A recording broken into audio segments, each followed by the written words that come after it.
WMBF First Alert meteorologist Jenna Greenhill.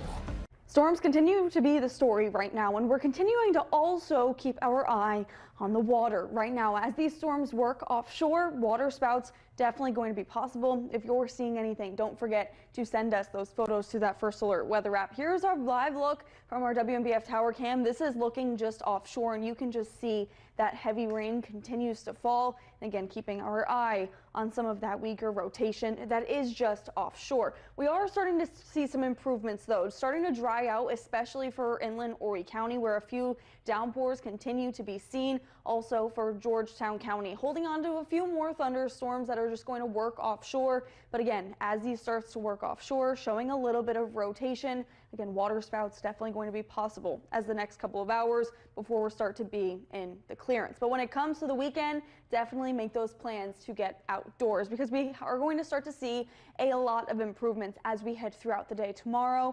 Find some time to get outside, whether it's the beach, the pool. I'm sure you've kind of missed the sunshine, and it's back and it's in full force. This weekend, as we head into tomorrow, notice we'll hold on to an isolated shower or storm, temperatures upper 80s to low 90s.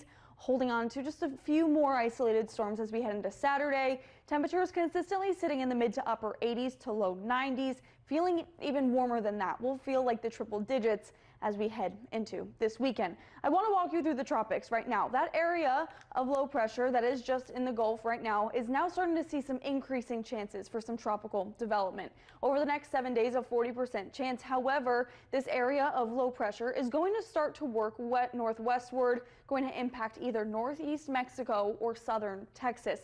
Regardless if we start to see a tropical depression form or not, increased tropical moisture, heavy bands of rain, some gustier winds going to be seen throughout northeastern Mexico as well as southern Texas. Focusing on Aaron now, winds starting to increase. We're seeing max sustained winds as of that 11 a.m. update up to 60 miles per hour. Aaron looking a little bit more healthy as we head throughout this evening. And on Aaron's forecast track, it's going to continue westward. We're going to start to see Aaron become a hurricane likely as we head into the day tomorrow. And then as we head into this weekend, going to start to intensify rather quickly. Max sustained winds by Sunday around 115 to 120. And you'll notice that's where that low is going to start to turn as we head into Tuesday of next week. We're really going to start to see that northward shift. Now, exactly where Aaron makes that turn, still a little bit up in the air. And looking at some forecast models as we head throughout the next 7 days, you can see everyone pretty consistent on that northward track.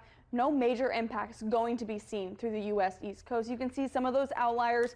Don't let those outliers scare you. When that system turns, likely all the U.S. East Coast is going to see is a higher rip current risk as well as some heightened waves. But Aaron not really going to be making any direct impacts to the United States.